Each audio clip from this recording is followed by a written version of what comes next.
Hi friends, പവിത്ര സീരിയലിന്റെ പുതിയ എപ്പിസോഡിലെ വിക്രമിന്റെ മേലൊക്കെ പ്രദക്ഷിണം വെച്ചിട്ട് മുറിവായിട്ടുണ്ട്. വേദ മരുന്നിട്ട് ഒഴിഞ്ഞു കൊടുക്കുമ്പോ വേദ സോറി പറയും. ഇങ്ങനെയൊക്കെ വരുന്ന് ഞാൻ കരുതിയില്ല. വിക്രം പറയും സാരമില്ല, ഇങ്ങനെ ഒരു ജീവിതം വേണമെന്ന് ഉണ്ടാകും എന്റെ ജീവിതത്തില്. വേദ മരുന്നിട്ട് കൊടുക്കുമ്പോ സങ്കടത്തോടെ കരയാൻ തുടങ്ങുക. എന്നാ വിക്രമാണെങ്കി ഇപ്പോ ക്ഷേത്രത്തിൽ വെച്ച് നടന്നതെല്ലാം ആലോചിച്ച് ഒരു ചെറു പുഞ്ചിരിയോടെ നിൽക്കുകയാണ്. വിക്രമിന് അതെല്ലാം ഇഷ്ടമായിട്ടുണ്ട്. അതിനുശേഷം പിന്നീട് കാണിക്കുന്നത് മാഷും കമലയും അവിടെ വിളക്കൊക്കെ വെച്ച് പ്രാർത്ഥനയോടെ ഇരിക്കുകയാണ്. ഇപ്പൊ അവര് പൂർണ്ണമായിട്ടും സന്തോഷിക്കുന്നുണ്ട്. അതിനുശേഷം പിന്നീട് കാണിക്കുന്നത് വിക്രം നേരെ വർക്ക്ഷോപ്പിലേക്ക് പോവാണ്.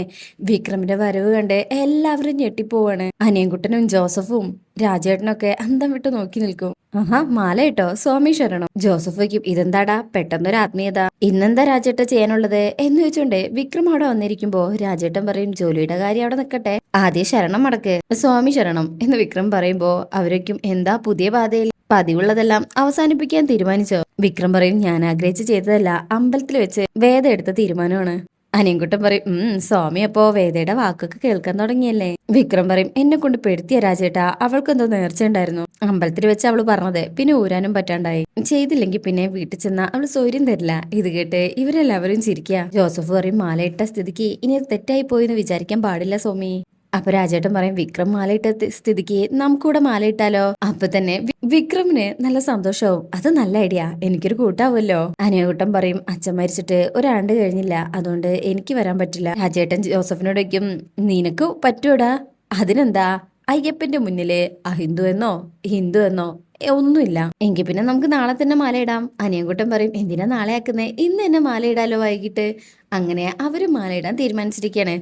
ഇത് ശേഷം പിന്നീട് കാണിക്കുന്നത് വിക്രം മാലയിട്ട വിവരമെല്ലാം വിക്രം തന്നെ ശ്രീകാര്യൻ ശ്രീനിവാസിന്റെ അടുത്ത് ചെന്ന് പറഞ്ഞിരിക്കുകയാണ്. അതൊക്കെ കേട്ടിട്ട് അവരെല്ലാവരും ചിരിക്കണേ. ഇത് കാണുമ്പോ വിക്രം ഒരു പാവം കുട്ടിയെ പോലെ നിൽക്കും. സുധേ, നിങ്ങൾ പെണ്ണുങ്ങളുടെ കുറുബുദ്ധി ഉണ്ടല്ലോ, അത് ഞാൻ സമ്മതിച്ചു. നിന്നെ വേദ അവളുടെ ഭാഗത്തേക്ക് വലിച്ചെടുത്തിട്ടുണ്ടാവുന്നേ സുധ സംശയിച്ചതേ ഉള്ളൂ. അപ്പോഴേക്കും അത് ശരിയായി. വിക്രം പറയും അയ്യോ അങ്ങനെയൊന്നുമില്ല സാർ. വിക്രം മാലയിട്ടിട്ട് കള്ളം പറയാൻ പാടില്ലെന്നാ. വിക്രം പറയും സ്വാമി ശരണം, ഞാൻ കള്ളം പറഞ്ഞിട്ടില്ല, അമ്പലത്തിൽ വെച്ച് പ്രത്യേക സാഹചര്യത്തിൽ അത് പെട്ടുപോയതാ.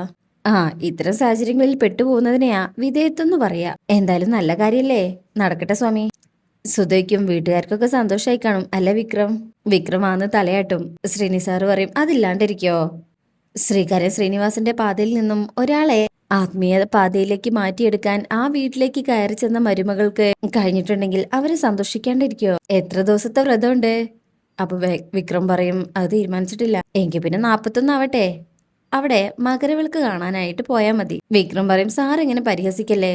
അയ്യോ എന്താ വിക്രം അങ്ങനെ പറഞ്ഞത്, ഈ വീട്ടിൽ എനിക്ക് ഭക്തി ഇല്ലാത്തേ ഉള്ളൂ, സുധ വലിയ ഭക്തിയാണ്. സുധ പറയും ആര് പറഞ്ഞിട്ടാണെങ്കിലും മല ചവിട്ടാൻ മാല ഇട്ടതല്ലേ, അത് നല്ല കാര്യം, അതിന്റെ അനുഗ്രഹം എന്തായാലും ഉണ്ടാവും. എനിക്ക് വിക്രമിനോടും വേദയോടും ഒരു കാര്യത്തിലെ പരിഭവമുള്ളൂ, ഞാൻ പൂജ നടത്തുന്ന കാര്യം വീട്ടിൽ വന്ന് പറഞ്ഞിട്ടും ആരും വന്നില്ലല്ലോ.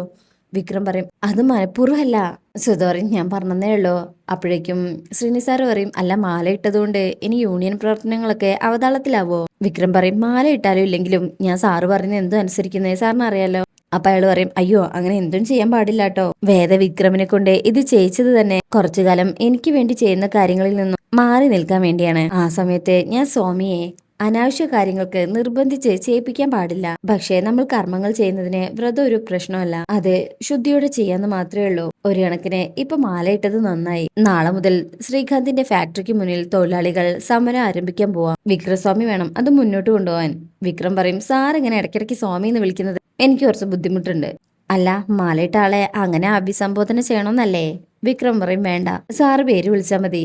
ശ്രീനിക്കും എന്താടോ എന്റെ വിളിയില് ആത്മാർത്ഥത ഇല്ലെന്ന് തോന്നിയോ? അതുകൊണ്ടല്ല സാർ.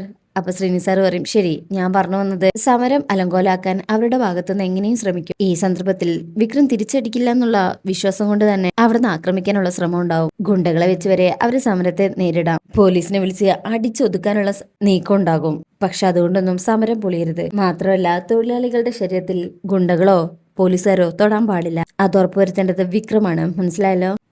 മനസ്സിലായി സാർ. എങ്കിൽ ചെല്ലേ, പറ്റിയാൽ ഞാൻ നാളെ സമരപന്തലിലേക്ക് വരാം. അങ്ങനെ വിക്രം അവിടുന്ന് പോവാണ്. വിക്രം പോയി കഴിഞ്ഞാൽ സമരത്തെക്കുറിച്ച് പുളിക്കലിന് എന്ത് തോന്നുന്നു? പുളിക്കല് പറയും ഉറപ്പായിട്ടും ആക്രമണം ഉണ്ടാവും സാർ. അപ്പൊ വിക്രം സ്വാമി ഇടപെടില്ലേ? പുളിക്കല് പറയും അതുറപ്പാ. ഉറപ്പാണ്. സുധ പറയും അത് വേദ സമ്മതിക്കുന്നു തോന്നുന്നുണ്ടോ? സമ്മതിക്കരുതല്ലോ.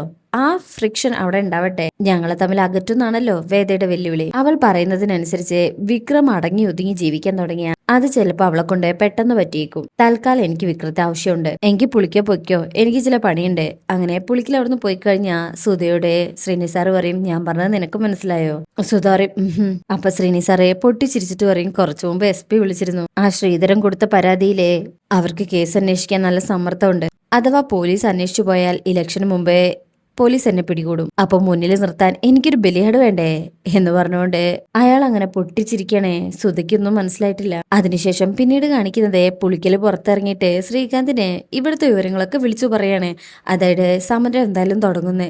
ആ സമയത്ത് എന്തെങ്കിലും പ്രശ്നം ഉണ്ടാണെങ്കിൽ എന്നെ വിളിച്ചു പറയണം കേട്ടോ, എനിക്ക് മുങ്ങാലോ, തടി രക്ഷപ്പെടാലോ എന്നൊക്കെ ഇങ്ങനെ വിവരങ്ങൾ പറഞ്ഞിട്ട് കോള് കട്ട് ചെയ്യും.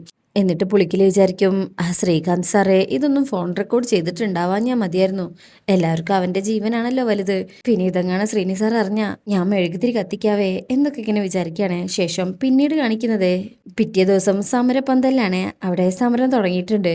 വിക്രം സമരത്തിന് വേണ്ടി അവരുടെ കൂടെ നിൽക്കുന്ന ഒരു നേതാവായി മാറിയിരിക്കണേ. മാലയിട്ടിട്ടുണ്ടെങ്കിലും വിക്രമിന്റെ വാക്കുകൾക്കൊന്നും ഒരു കുറവുമില്ല. അങ്ങനെ വിക്രം അവിടെ നിന്ന് പ്രസംഗിക്കുമ്പോഴായിരിക്കും അങ്ങോട്ട് ശ്രീകാന്ത് വരുന്നത്. ശ്രീകാന്ത് വിക്രം ഇങ്ങനെ പ്രസംഗിക്കുന്നത് നോക്കി നമ്മുടെ ഈ സമരം ഒരു അക്രമ സമരം ആവരുത്, മാനേജ്മെന്റിനെ നമ്മുടെ ആവശ്യങ്ങൾ പറഞ്ഞു ബോധ്യപ്പെടുത്താൻ നമുക്ക് കഴിയണം, അതിനുള്ള ഉത്തരവാദിത്തപ്പെട്ട സമരമാണിത്. ഇവിടെ 6 പേരുള്ള ഓരോ ബാച്ച് ദിവസവും മാറി മാറി നിരാഹാര സമരം നടത്തും. മാനേജ്മെന്റ് കേൾക്കാത്ത പക്ഷം മരണം വരെ നിരാഹാര സമരം നടത്താൻ നമ്മൾ തയ്യാറാവുന്നു, അതിനുവേണ്ടി ഞാൻ നിങ്ങളുടെ കൂടെ ഉണ്ടാവുന്നു അറിയിച്ചു കൊള്ളുന്നു. അങ്ങനെ ഈ സമരം പറഞ്ഞുകൊണ്ട് വിക്രം അവിടെ ഇരുന്നിട്ട് മുദ്രാവാക്യം വിളിക്കാൻ തുടങ്ങാണ്. അപ്പോഴേക്കും പുളിക്കലെ ശ്രീകാന്തിനെ കാണുന്നുണ്ട്. എന്നിട്ട് ഇങ്ങനെ അവര് തമ്മിലുള്ള ആക്ഷനൊക്കെ കാണിക്കും കണ്ണുകൊണ്ട്. ശേഷം വിക്രമിന്റെ അടുത്ത് ചെന്നിട്ട് ശ്രീകാന്ത് സാറ് വന്നിട്ടുണ്ടെന്ന് പറയും. വിക്രം പറയും, സാറോ? അത് പിന്നെ തൊഴിലാളികൾ അങ്ങനെയാണല്ലോ വിളിക്കുന്നത്, ശ്രീകാന്ത് അത് മതി എന്ന് വിക്രവും പറയും. ശേഷം ശ്രീകാന്ത് കാണാൻ വിളിക്കുന്നുണ്ടെന്ന് പറയുമ്പോൾ വിക്രം അങ്ങോട്ട് ചെല്ലാണ്. അങ്ങനെ വിക്രം വരണം സഖാവേ വരണം, ഇത്ര പേരേ ഉള്ളൂ, ബാക്കിയുള്ളവരൊക്കെ അവിടെ പോയി. വിക്രം പറയും, ആദ്യഘട്ടത്തിൽ അവരെ കൂടെ ഇറക്കി കമ്പനി പൂട്ടിക്കണ്ടെന്ന് കരുതി. ഓ അപ്പൊ ആദർശ സമരമാണ്. വിക്രം പറയും, ഇപ്പൊ അങ്ങനെയാണ്, നിങ്ങളായിട്ട് മാറ്റരുത്. ശ്രീകാന്ത് പറയും, നീയൊക്കെ ഇവിടെ ഇരുന്ന് എന്ത് ചെയ്താലും നിന്റെ ഒരു കാര്യവും ഞങ്ങൾ അംഗീകരിക്കാൻ പോകുന്നില്ല, വേണ്ടി വന്നാൽ ഞാനിതങ്ങ് പൂട്ടിയിടും, നിന്റെ മുഴുവൻ തൊഴിലാളികളും അതോടുകൂടെ പെരുവഴിയിലാവും. അതാണ് വേണ്ടെങ്കിൽ കുറച്ചുകൂടെ ഉച്ചത്തിൽ മുദ്രാവാക്യം വിളിക്കേ, നമുക്ക് കാണാം. ആ കാണാടാ, എന്താ സംശയം, തീർച്ചയായിട്ടും കാണാം, വരട്ടെ എന്ന് പറഞ്ഞ് ശ്രീകാന്ത് അവിടുന്ന് പോവാണ്. അങ്ങനെ വിക്രം അത് നോക്കി നിൽക്കും. നല്ല ദേഷ്യമുണ്ട് വിക്രമിനിപ്പോ. ശേഷം പിന്നീട് കാണിക്കുന്നത് അവിടെ ശ്രീകാന്തിന്റെ വീട്ടിലാണ്. എല്ലാവർക്കും പത്മം ഭക്ഷണം വിളമ്പി കൊടുക്കണേ. അതായത് ശങ്കരനും അതുപോലെ ദീപ്തിക്കും. അങ്ങനെ അപ്പോഴായിരിക്കും ശ്രീകാന്ത് വരുന്നത്. ശ്രീകാന്തിനെ ഭക്ഷണം കഴിക്കാൻ വിളിക്കുമ്പോൾ വിശക്കുന്നില്ല എന്ന് പറഞ്ഞ് അവിടെ നിന്ന് പോകാൻ തുടങ്ങും. അച്ഛൻ കഴിച്ചിട്ട് വാ, എനിക്ക് കുറച്ച് സംസാരിക്കാനുണ്ടെന്ന് പറയും. അപ്പൊ ശ്രീകാന്ത് പറയും, എനിക്ക് കഴിക്കണ്ട, എനിക്ക് അച്ഛനോട് സംസാരിച്ചാൽ മതി, എങ്കിലും ഇവിടെ ഇരുന്ന് സംസാരിക്കേ, അച്ഛൻ കഴിച്ചു കഴിഞ്ഞിട്ട് വന്നാൽ മതി എന്ന് പറഞ്ഞതിന് ശേഷം അവിടുന്ന് പോകാൻ തുടങ്ങുമ്പോൾ നിർബന്ധിച്ച് അവിടെ ഇരുത്തി ശങ്കരൻ കാര്യങ്ങൾ പറയിപ്പിക്കണേ. എന്താ പ്രശ്നം എന്ന് ചോദിക്കും. അപ്പോഴേക്കും ശ്രീകാന്ത് അവിടെ സമരം തുടങ്ങി. വിക്രം ഇത് കേൾക്കുമ്പോൾ അവരെല്ലാവരും ഞെട്ടും. ദീപ്തി ചോദിക്കും, അതിനെ അയാൾ അവിടുത്തെ ജോലിക്കാരനല്ലല്ലോ, നമ്മുടെ കമ്പനിയുടെ യൂണിയൻ പ്രോഗ്രസ് പാർട്ടിയുടെ കീഴിലാണ്, യൂണിയന്റെ ചുമതല പാർട്ടി ഏൽപ്പിച്ചിരിക്കുന്നത് വിക്രമില്ല, അവൻ നേരിട്ടുള്ള യുദ്ധത്തിന് പുറപ്പെട്ടിരിക്കണേ, ഇനി സമാധാനമായി ഭക്ഷണം കഴിച്ച് എന്താന്ന് വേണ്ടതെന്ന് വെച്ചാൽ തീരുമാനിച്ചോളൂ എന്ന് പറഞ്ഞ് ശ്രീകാന്ത് ദേഷ്യത്തിൽ എഴുന്നേറ്റ് പോകും. അവരെല്ലാവരും പരസ്പരം നോക്കിങ്ങനെ നിൽക്കും. ശേഷം പിന്നീട് കാണിക്കുന്നത് മാഷ വീട്ടിലാണ്. എല്ലാവരും കിച്ചണിലുണ്ട്, വേദയില്ല കേട്ടോ. അപ്പോഴേക്കും മാഷ അങ്ങോട്ട് വരും. കുറച്ച് പച്ചക്കറി കൊണ്ടുവരാണ്, ഈ പയറും ചിരങ്ങയും. ഇത് നമ്മുടെ പറമ്പിലില്ലല്ലോ മാഷേ. നമ്മുടെ പറമ്പിലല്ല, ചന്തയിലേക്ക് ഉസ്മാൻ വിൽക്കാൻ കൊണ്ടുപോകുമ്പോ അങ്ങരുടെ കയ്യിൽ നിന്ന് വാങ്ങിച്ചതാ, കുറച്ചു കാലത്തേക്ക് ഇവിടെ ഇനി പച്ചക്കറി മാത്രമല്ലേ ഉണ്ടാവൂ. നന്ദിനി വിചാരിക്കും, ആഴ്ചയില് ഒരിക്കലെങ്കിലും ഉണക്കമീന്റെ കഷ്ണം കൂട്ടി കഴിച്ചതാ, ഇപ്പൊ അതും ഇല്ലാണ്ടായി. അങ്ങനെ മാഷ് പറയും, ശുദ്ധാശുദ്ധങ്ങളെല്ലാം കൃത്യമായി പാലിച്ചോണം, എല്ലാ സ്ഥലവും പോലെയല്ല ശബരിമല, അതിനെതിരെ പ്രവർത്തിച്ചവർക്കെല്ലാം കണക്കിന് കിട്ടിയിട്ടുണ്ട്, അതാണായാലും പെണ്ണായാലും. കമല പറയും, ആ കാര്യത്തിലൊന്നും ഒരു കുറവുണ്ടാവില്ല മാഷെ. പിന്നെ വിക്രം ആ റൂമിലല്ലേ കിടക്കുന്നത്, അശുദ്ധമുള്ള സമയത്ത് ആരും അങ്ങോട്ട് പോവില്ല. നന്ദിനി പറയും, കൊണ്ടിടിച്ചവര് തന്നെ കൂട്ടിന് കിടന്ന് അശുദ്ധാക്കാൻ ഞാൻ മതി. അപ്പോഴേക്കും, ഇല്ല നന്ദിനി എടുത്തി, അത്തരം കാര്യങ്ങൾ ഞാൻ നന്നായി ശ്രദ്ധിച്ചോളാം എന്ന് പറഞ്ഞു വേദ അങ്ങോട്ട് വരും. എന്നിട്ട് മാഷ ഇങ്ങനെ നോക്കും. മാഷ ചിരിക്കുക. എന്നിട്ട് ആ മാഷ അവിടെ നിന്ന് പോകും. ഈ സമയം വേദ പറയും, അമ്മേ വിക്രമിനുള്ള ഭക്ഷണം ഞാൻ സെപ്പറേറ്റ് ആയിട്ട് ഉണ്ടാക്കിക്കോട്ടെ. ഇത് കേൾക്കുമ്പോൾ അമ്മയ്ക്ക് സന്തോഷാ. എന്നാൽ നന്ദിനി പറയും, ഓ ഇനി അത് പറഞ്ഞ് അടുക്കള രണ്ടാക്കാനാണോ? ശ്രീജയ്ക്കും എന്ത് പറഞ്ഞാലും അതിനൊരു കരട് കണ്ടെത്തുന്നത് എന്തിനാ നന്ദിനി, അപ്പൊ നന്ദിനി പറയും അച്ഛനിപ്പോ പറഞ്ഞിട്ട് പോയത് എന്താ, എല്ലാവരും ശുദ്ധം നോക്കിക്കൊണ്ട് പ്രവർത്തിക്കണമെന്നേ.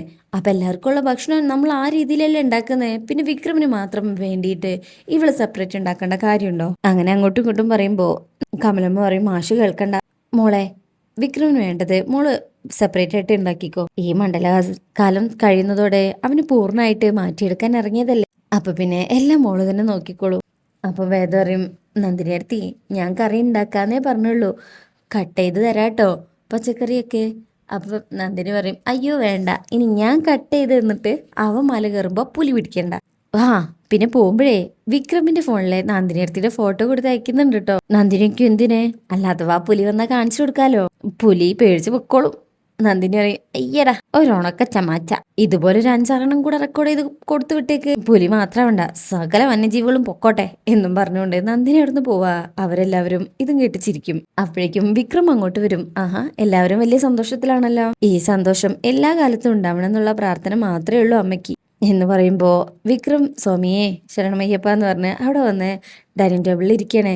അപ്പോഴേക്ക് വേദ അമ്മയുടെ കയ്യിൽ നിന്ന് വെജിറ്റബിൾസ് ഒക്കെ വാങ്ങിച്ചിട്ട് ഞാൻ ചെയ്യാന്ന് പറഞ്ഞിട്ട് വിക്രമിന്റെ അടുത്ത് പോയിരിക്കും. കാപ്പി എടുക്കണോ എന്ന് വയ്ക്കുമ്പോ വിക്രം അതെന്ന് പറയും. അങ്ങനെ വേദ അതുണ്ടാക്കാൻ പോകുമ്പോ കമല പറയും അച്ഛനും കൂടി എടുത്ത മോളെ. അങ്ങനെ വിക്രമിനും അച്ഛനും വേണ്ടി വേദ കോഫി എടുക്കാൻ പോവും. അപ്പൊ ഉണ്ടാവും മാഷ് ഫ്രഷായി അങ്ങോട്ട് വരുന്നത്. വിക്രമിനെ ഇങ്ങനെ നോക്കി നിൽക്കുന്നത് കാണിച്ചിട്ടാ ഈ ഭാഗം കഴിയുന്നത്. ഇനി വരാൻ പോകുന്നതിലെ കുറച്ച് രസകരമായ സംഭവങ്ങളൊക്കെ ഉണ്ട് കേട്ടോ. അപ്പൊ അതിനായിട്ട് നമുക്ക് വെയിറ്റ് ചെയ്യാം. ഇന്നത്തെ റിവ്യൂ ഇഷ്ടമായിട്ടുണ്ടെങ്കിൽ ചാനൽ എല്ലാവരും ഒന്ന് ലൈക്ക് ചെയ്യുക, സബ്സ്ക്രൈബ് ചെയ്യുക, സപ്പോർട്ട് ചെയ്യുക. താങ്ക്